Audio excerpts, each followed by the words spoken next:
Hardy kept a mistress outside our marriage. She kept demanding a formal status. To appease her, Hardy gave her the role I had fought so hard to secure. He was confident I wouldn't divorce him. At the press conference for the new drama, he even boldly wore a matching couple's ring with her. During this live-streamed event, with tens of thousands watching, countless media cameras turned to me, waiting to capture my humiliation. But I calmly pulled out a divorce agreement. Hardy slammed the table in front of everyone and cut off all my brand collaborations. He even declared that within a month, I'd be groveling for forgiveness and reconciliation. Yet later, during a stormy night, the one speeding recklessly through the rain and standing at my doorstep, drenched and begging for another chance, was him. A recently returned man blocked the doorway and chuckled at Hardy. "Ex-husband, stop shouting. She's too tired to hear you."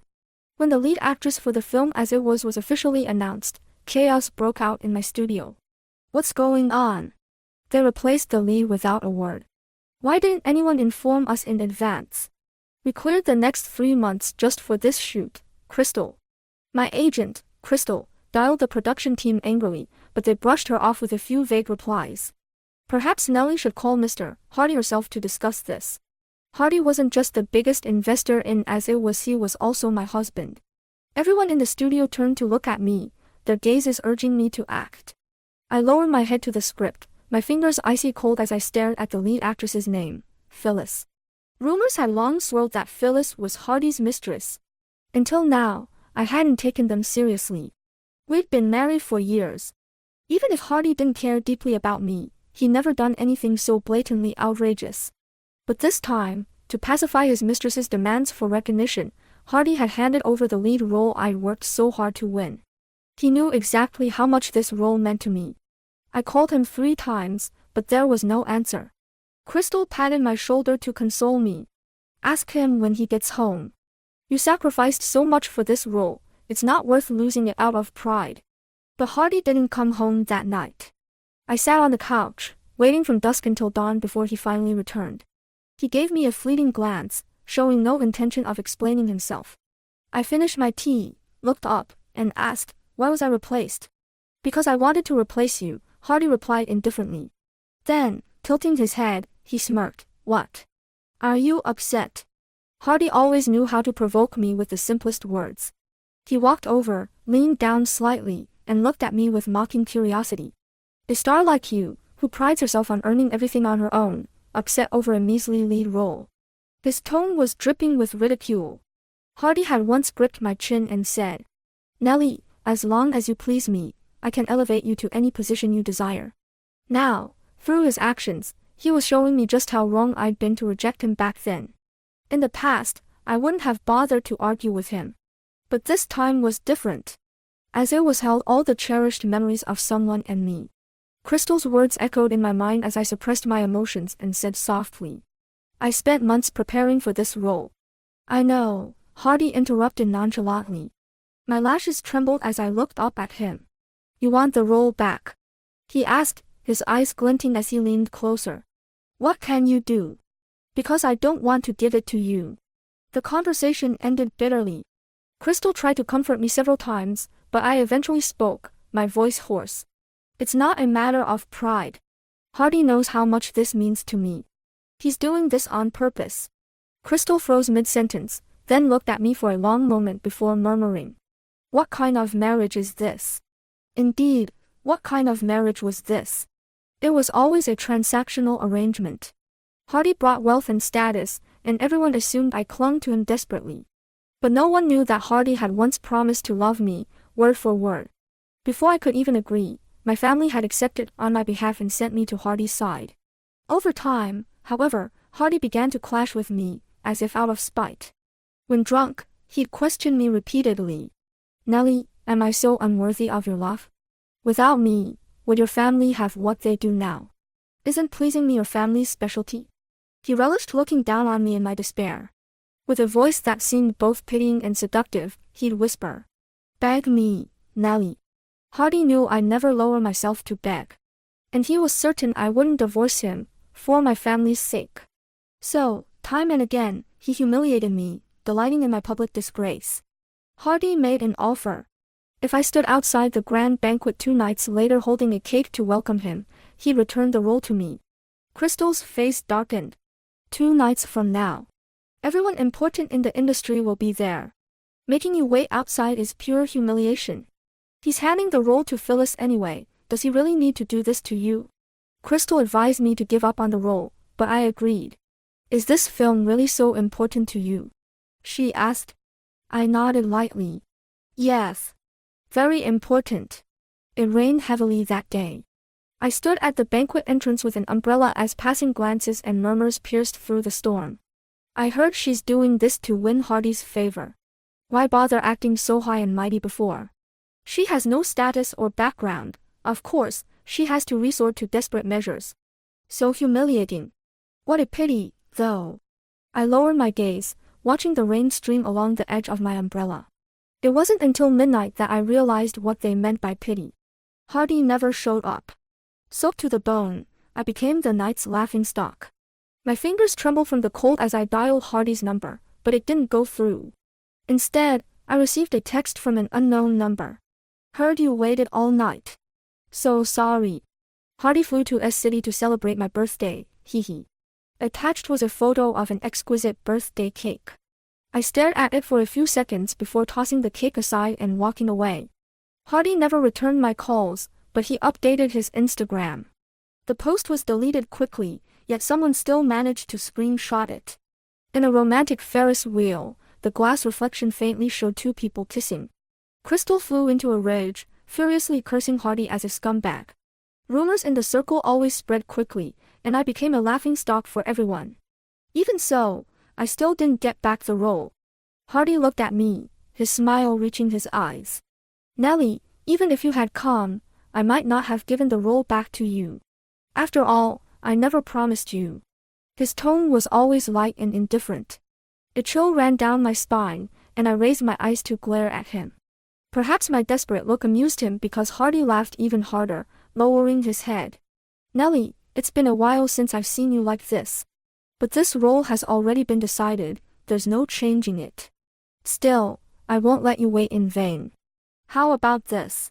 He leaned closer, his voice carrying a hint of laughter. From now on, you can pick any script you want. Hardy. I suddenly interrupted him. I lifted my head and locked eyes with him for a few seconds. Calmly, I said, let's get a divorce. The smile froze at the corner of Hardy's lips. His gaze fell on me, scrutinizing. No one ever told you, he said, raising a hand and tracing a finger across my neck, that some jokes shouldn't be made lightly, The project your family's company is negotiating right now, one word from me, and it'll fall apart.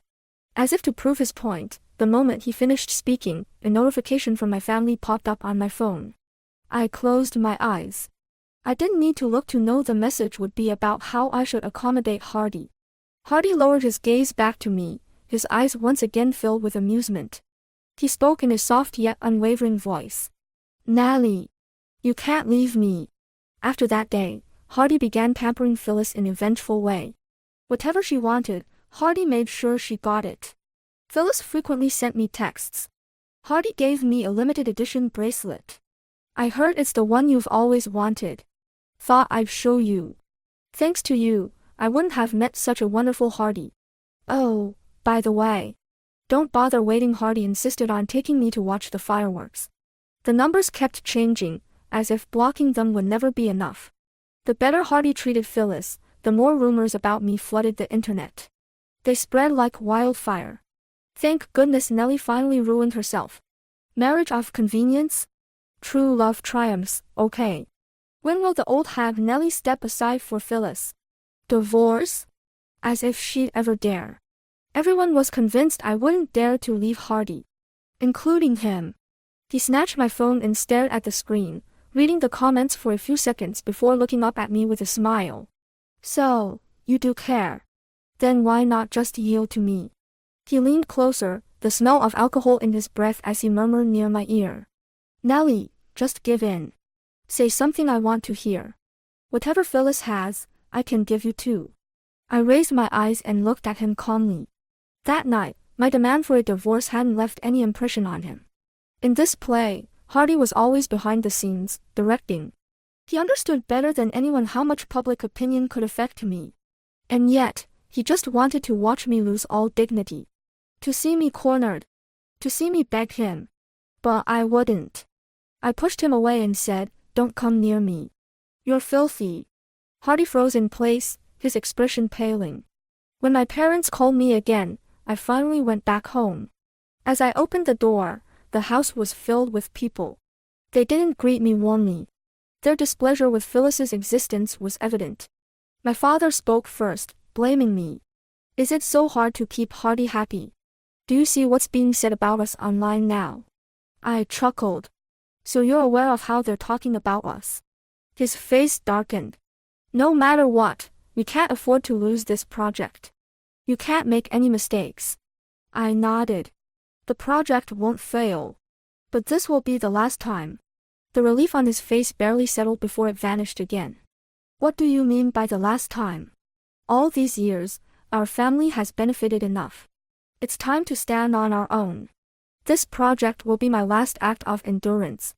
And once it's done, I'll divorce Hardy."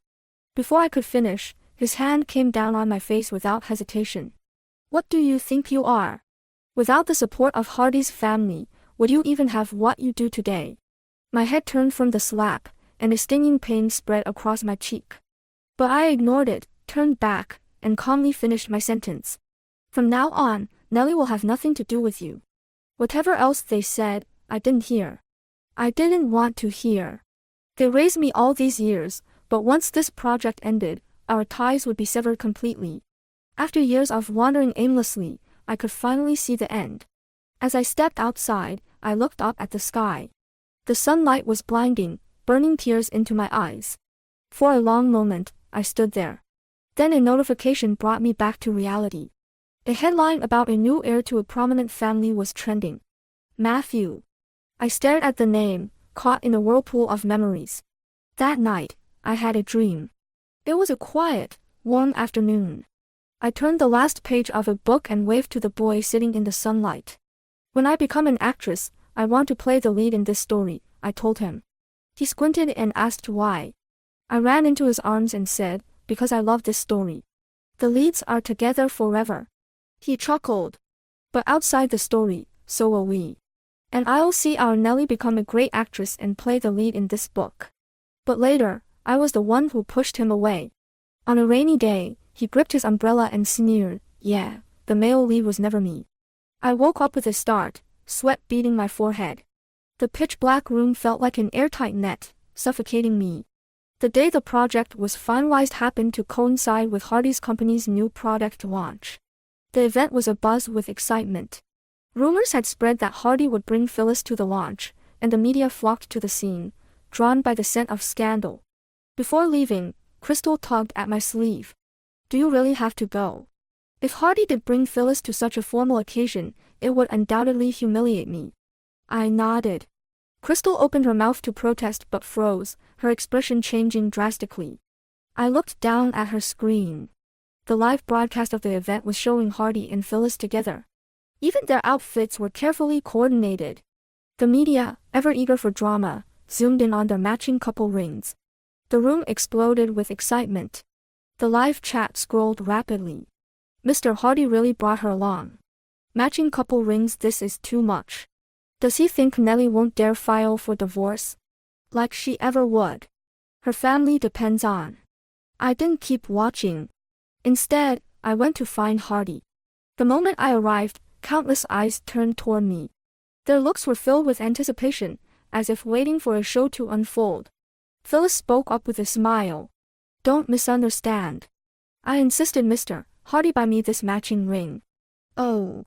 I gave her a brief glance. "It looks like the ring Hardy bought for me that I didn't want and left unused.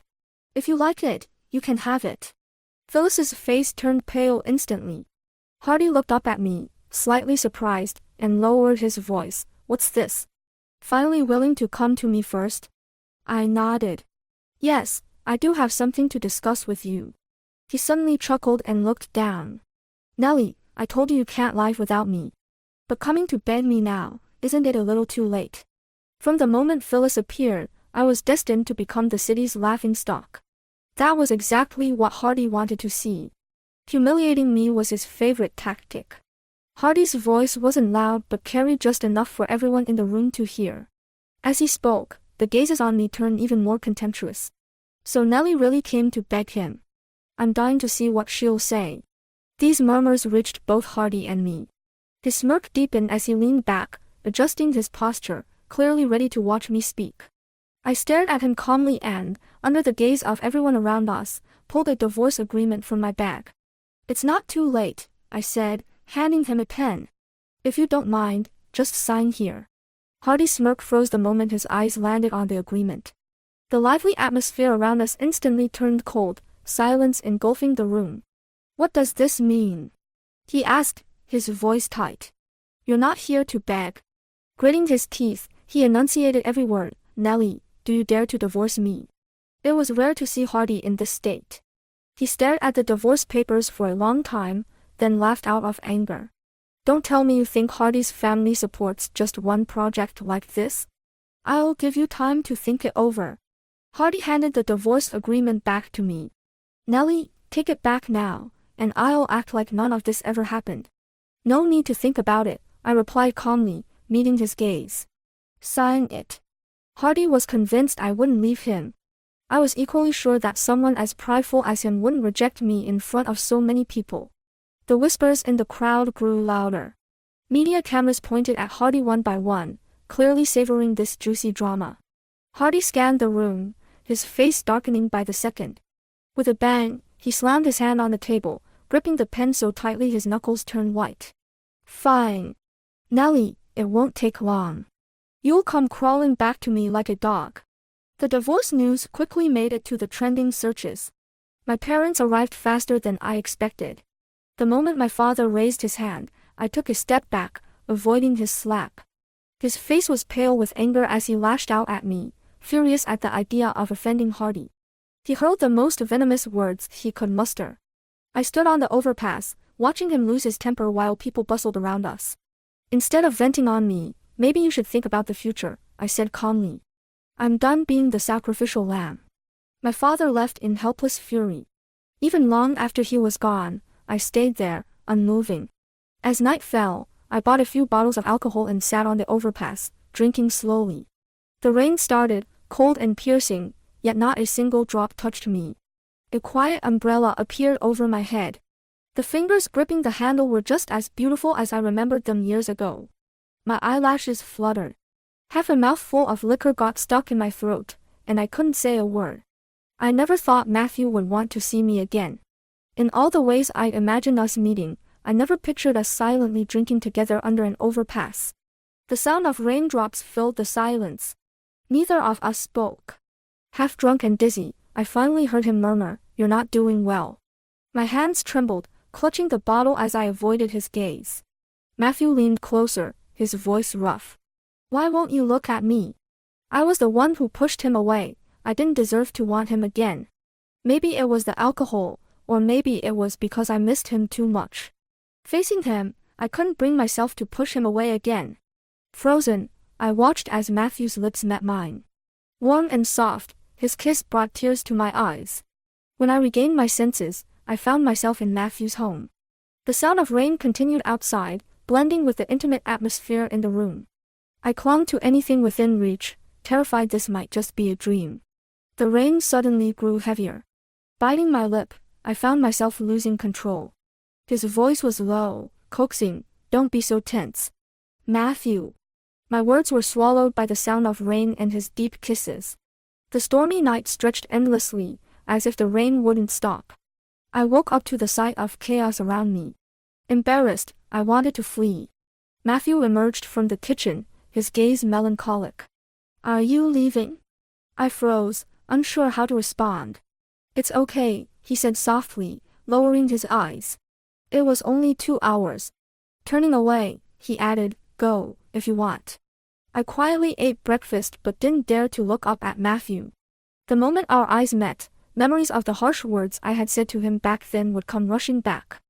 I stayed silent, and Matthew didn't say a word either. After dropping me off at the studio, he left again. Before leaving, he said softly, "I'm preparing dinner tonight. It might be a bit much. If you don't want to come, that's fine. I opened my mouth, but before I could respond, Matthew had already driven away.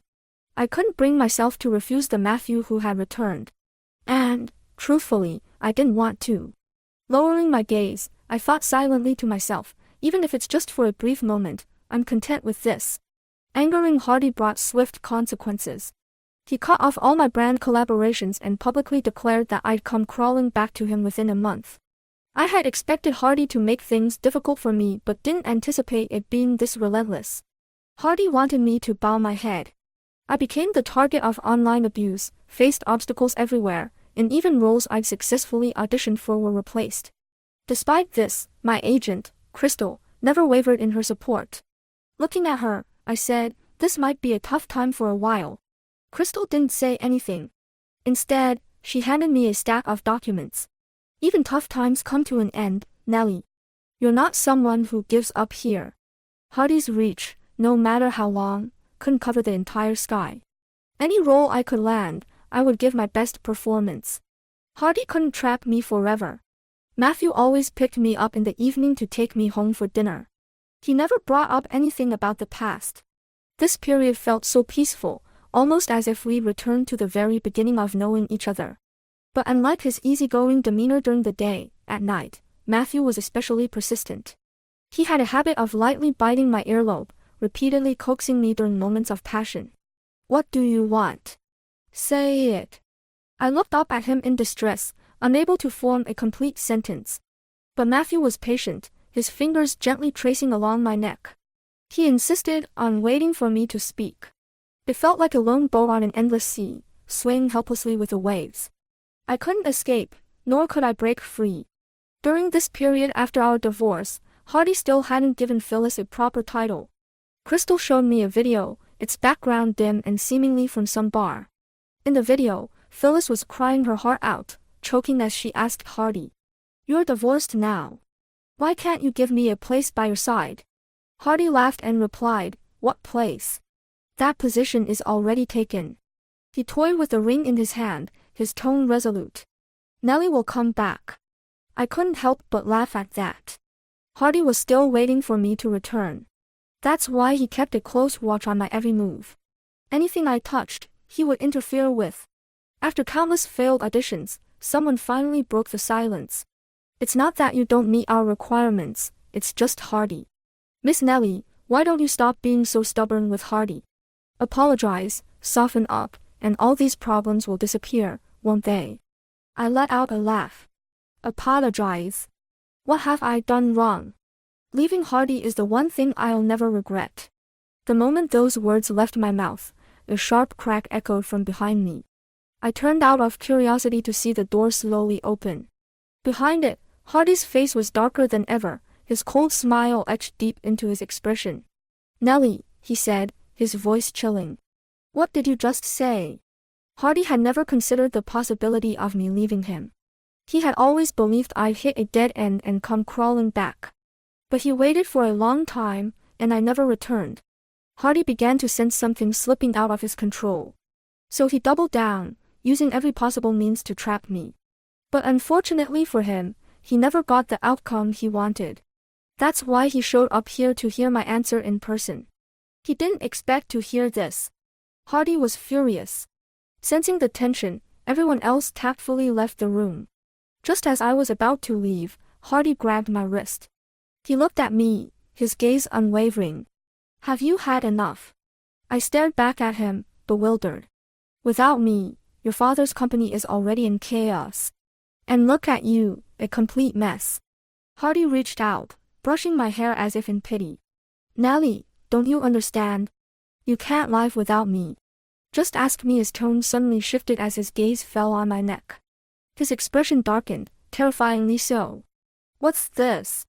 he asked, his voice sharp. I reached out to touch my neck. Before leaving home, I had deliberately chosen a turtleneck sweater to cover the marks from last night, but it clearly wasn't enough. Hardy's eyes locked onto the kiss marks, and he lost control. His grip on my hand tightened as anger seeped into his voice.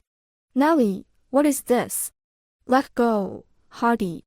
Pain spread from my wrist as I struggled to break free. Finally, I slapped him hard across the face, with enough force to make my fingers go numb. Hardy turned his head from the impact, visibly calming down as he released my wrist. He swallowed hard and said in a low voice, "Explain." "I'm listening." Straining my collar, I looked at him and laughed. "What are we to each other? What's there for me to explain?" "Nellie." Hardy frowned deeply. "Don't call me that. And from now on, my father's company has nothing to do with me. Don't use them to threaten me. As for the tricks you're pulling to make my life difficult, go ahead. I'll take you on. But Hardy, you can't trap me." With each word I said, Hardy's face turned paler. He stared at me for a long moment, disbelief in his eyes. "You mean it wasn't because of Phyllis, or out of spite, that you divorced me? From the start, you genuinely wanted to leave me? Nellie, all these years, have you never felt anything for me?" I looked at him and said, "That's right. Never. From the day I married you, I made it clear." Hardy shook his head, his expression cold as he laughed bitterly. "Nellie, I don't believe you." Hardy started showing up around me more and more. Every time he appeared, my auditions would somehow fall apart. He would just stand there, watching me indifferently. Crystal was ready to explode at him multiple times, but I shook my head and said, "Hardy never lets go of grudges. Don't offend him because of me." Hardy was showing up far too often. I instinctively began avoiding Matthew, not wanting to drag him into this mess. Right then, I landed a role as a malicious supporting character. It was surprising to even get an offer at this point. But when I saw Phyllis, who I hadn't seen in ages, suddenly cast as the lead actress, I finally understood. Phyllis joined the production specifically to make things difficult for me. What she didn't expect was that this role wasn't something she could just breeze through. One scene took countless retakes because of Phyllis. The crew grew visibly frustrated with her lackluster performance. Phyllis, livid, turned her gaze to me and sneered. "How can anyone perform with such an eyesore around?" I found her equally annoying. On my way out, I turned back and said, "Make sure you hold on tight to the position you climbed up to. One slip, and the fall will be brutal." Phyllis was furious. I could imagine her frustration over Hardy losing interest in her, so she set her sights on me. But relationships based on looks never last. The sunset that evening was beautiful. I looked up at the sky. For someone like me, just having a chance to be in the cast was already rare. Taking every role seriously and staying true to myself was all I needed. It was a month later when I saw Matthew again. Afraid of involving him, it had become a habit to turn and walk away the moment I saw him. But this time, Matthew was faster. He grabbed my wrist before I could leave. "Stop hiding." The weather was freezing, and his words seemed to carry the chill. I had no idea how long Matthew had been waiting at the studio entrance. His fingers were ice cold. He looked at me, his eyes full of sorrow. "I know you're avoiding me because of Hardy. If you don't want me around, Nellie, I won't come looking for you." "But..." He looked at me with a bitter smile. "After everything he's done to you, are you still going to choose him?" I froze, staring at Matthew, feeling a sudden pang in my chest. Years ago, he had stood before me just like this, smiling as he said, "Yeah, I was never the main character, was I? Back then, I was too weak." Pressured by my family, I said harsh words to Matthew and even admitted to loving Hardy. I never imagined Matthew would misunderstand me like this now. Before I could respond, Matthew let go of my hand. He looked down, forcing a casual smile. "I get it. You've already said it, I'm not the main character." He nodded, still smiling. "It's my fault." "Matthew," I interrupted, feeling a sting at the tip of my nose. Before he could finish his sentence, I grabbed his collar, closed my eyes, and kissed him. Matthew froze. My voice was hoarse as I murmured, "Matthew, I love you. I've always loved you. I didn't choose Hardy. I was just afraid of dragging you down." Matthew's eyelashes trembled slightly. "And now, I'm more afraid of losing you. I had been too weak before, and we missed out on too much because of it. This time, I didn't want to push him away again." Matthew's lips curled into a faint smile. He gently slid his fingers into my hair, deepening the kiss. Through the haze, I heard the rest of Matthew's unfinished sentence. But even if I'm not the main character, I still love you.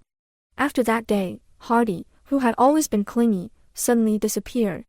I asked Matthew, was this your doing? He was drying my hair, his expression in the mirror unusually serious.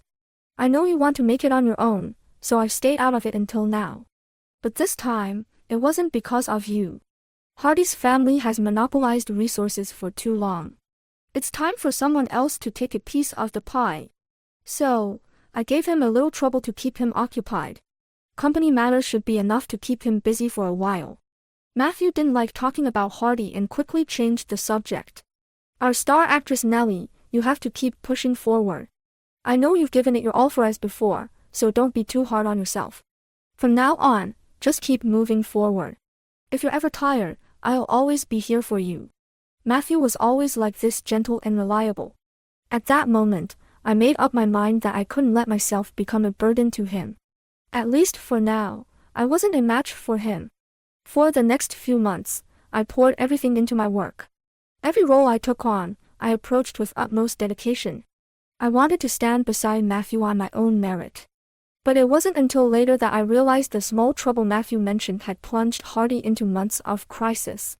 And Matthew's return this time was all about dealing with Hardy. Phyllis's terrible acting as the lead landed her on the trending topics, drawing widespread ridicule. Meanwhile, my portrayal of the malicious supporting character, wildly unhinged but consistent, unexpectedly made me a hit. My family skyrocketed by millions, and the influx of brand collaboration offers left Crystal overwhelmed. On New Year's Eve, Crystal hugged me in a rare moment of sentimentality. She said she had seen me struggle all the way through, how Hardy had squeezed us so hard that even drinking cold water felt like swallowing nails. But we had gritted our teeth and endured. Thankfully, things were finally getting better. Crystal mentioned how my live announcement of divorce back then had shocked her, but she had fully supported me and never planned to leave, no matter how hard things got. As she spoke, my eyes began to mist. Crystal told me to hold off on crying and instead explain what was going on with Matthew. I froze. My tears dried up, and my face turned red. Matthew and I had been trying our best to keep our relationship low-key. Because I feared I wasn't good enough for him back then, I kept striving to become better. But it was obvious I couldn't fool Crystal. She patted my head and said, as long as you love him, it's fine. But Matthew is no ordinary man. And I've heard Hardy's still asking around about you. But our Nellie is doing better now, with an even better partner. I love to see Hardy's reaction when he hears about it. I laughed and told Crystal not to bring up someone so unlucky on New Year's. But Hardy was destined to bring misfortune to the very end. He came looking for me. It was New Year's Eve, and I didn't want him to ruin my mood, so I prepared to leave immediately.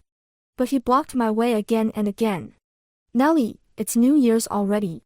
It's been months. How long are you going to keep this up? I shoved my hands into my pockets and looked at him in silence. I've been waiting for you to come back and apologize, Hardy said, frowning. But you're just so stubborn, refusing to bow your head to me. You left on your own for so long, he continued, looking down at me. I can let it go. Nellie, Hardy sighed, softening his tone.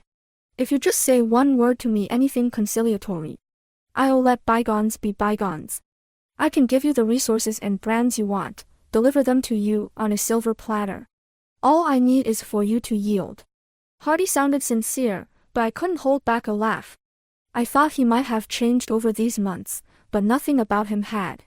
Hardy, there's only one thing I want to say to you now. Hardy leaned closer. Get lost, I said softly. Nellie. Hardy's face darkened instantly. I came to you personally. What more do you want? Why do you think I'd ever come back to you? I asked curiously. From the very beginning, you and the others never saw me as a person. You gave them resources, and they handed me over to you. No one ever asked what I wanted. I was just an object in your transactions. Hardy cut me off. That's because I truly like you. I really wanted to marry you. But you never respected my choices, I said, my voice cold. Hardy, Your so-called love is as cheap as you are. Hardy was about to retort when Matthew suddenly appeared. Well, Mr. Hardy, you still have time for romance here. Have you sorted out the company's issues? The moment he opened his mouth, Hardy's irritation skyrocketed. It seemed Matthew had indeed caused Hardy quite a bit of trouble recently. Narrowing his eyes at Matthew, Hardy asked, "What are you doing here?" "I'm here to pick up my wife," Matthew replied casually. Hearing this, Hardy suddenly grew alert. It was New Year's Eve. Most people had gone home by now. Hardy glanced around the room before his gaze reluctantly landed on me. He watched helplessly as Matthew walked over, adjusted my scarf, put a hat on my head, and gently pressed a kiss on my forehead. And then... Hardy lost it. "Nellie, who is he?" He stared at me intensely. "Nellie, come here. Don't stand next to him." Standing in the darkness, Hardy's voice trembled. "Did you choose him because of Phyllis? Are you trying to spite me? I've already cut ties with Phyllis. She won't appear in our lives again." "Nellie." I raised my hand to adjust Matthew's scarf and turned to interrupt Hardy's pleading. "Hardy, do you remember what I told you before? That I've never had feelings for you. Because I've always had someone I really, really liked." "Stop," Hardy murmured, his Adam's apple bobbing. "Nellie, please don't say it." Holding Matthew's hand, I looked at Hardy calmly and firmly. "And now, the person I like is back." Hardy ended up in the hospital that New Year's Eve. Courtesy of Matthew. Hardy had grabbed my wrist in a frenzy, refusing to let go. Matthew punched him without hesitation. Afterward, Matthew led me to an empty space, carefully retied my scarf, and told me to wait there. When he returned, he was injured but smiling. "It hurts," he admitted. I glanced at Hardy, sprawled on the ground, having taken a thorough beating. Hardy spent New Year's Day in the hospital. He was despondent for a long time afterward. When Crystal brought it up, she couldn't hide her amusement. The next time I saw Phyllis, the tables had turned completely. I was a leading actress. She had been demoted to an unknown supporting role, often scolded for poor performance and treated coldly on set. Passing by her, I smiled, just like that rainy night when I received her message. "I heard you wanted this leading role badly," I said lightly. "But sorry, I got it with my acting skills." Phyllis's eyes burned red with anger, but she couldn't do anything about it. Abandoned by Hardy, and lacking the talent to rise on her own, she began fading from the industry. After Hardy was discharged, he dropped his once lofty demeanor. He sent me all kinds of limited edition gifts, waited outside my building all night with a cake, and retraced every step I'd taken for him in the past. No one expected Hardy, once so proud and arrogant, to become so humble. Before this, Hardy had approached Matthew, trying to sow discord between us by bringing up the past. Matthew's response: "Nellie endured a lot while I was away," he said. "I can't bear to blame her. I only blame myself for being powerless and blind at the time. Love often feels like a debt to repay. Hardy, someone as selfish as you may never understand." I stood beside Matthew, crying uncontrollably. In the end, though it had been my fault, it was Matthew who comforted me for a long time. The pile of gifts from Hardy grew at our door. Matthew glanced at them quietly and asked, "What should we do with these?" Before I could answer, he looked away. "If you like them and want to keep them, that's fine," he said. "I won't mind." Smiling faintly, I replied, "Matthew, try being passive-aggressive one more time." Though outwardly gentle and understanding, Matthew made sure not a single box or ribbon from Hardy remained. The people waiting to see me go back to Hardy were left disappointed. Instead, they got news of my engagement to Matthew. The day after the announcement, it poured rain. Hardy, upon hearing the news, sped through the storm to our door, soaking wet as he knocked cautiously. "Nellie, is the engagement true? Nellie, are you mad at me? I sought out Phyllis just to make you care, to provoke some kind of reaction. I just wanted you to try loving me. I didn't know how to love before. Nellie, can you give me one more chance?" Hardy poured his heart out, but I wasn't there to hear it. Matthew, the scoundrel, had kept me up for hours that day. Exhausted, I was fast asleep. When the door opened, it wasn't me, it was Matthew. Leaning against the doorframe, He smiled a deceptively kind smile. Eavesdropping now, Mr. X. He quipped. Unfortunately, my wife is too tired to hear you. Oh, by the way, instead of drooling over someone else's wife, why not check on your company? I heard it's on the verge of collapse. Hardy, for once, didn't argue. His eyes reddened as he whispered, could I see Nellie, just once? Before he could finish, Matthew shut the door in his face. Our wedding was spectacular. On the same day, Hardy's family declared bankruptcy, and my father's company nearly went under. On his way to the wedding, Hardy got into a car accident. When Matthew heard, he smiled, his eyes curving. So many good things happening all at once, he remarked. That night, his mood grew even better. His breath was warm and teasing as he leaned close to my ear. Could we, tonight? He asked, wrapping a strip of cloth who knows from where around my wrist. Seeing it, I felt a bad premonition. Shaking my head hurriedly, I started to refuse, but he nodded understandingly. I get it. If you don't want to, that's fine, he said softly. But you did promise on our wedding day. Smiling sweetly, he added, really, it's okay. Matthew. Overcome by his charm, I nodded. The night stretched on. I regretted it many times but never found the chance to voice it. End of story.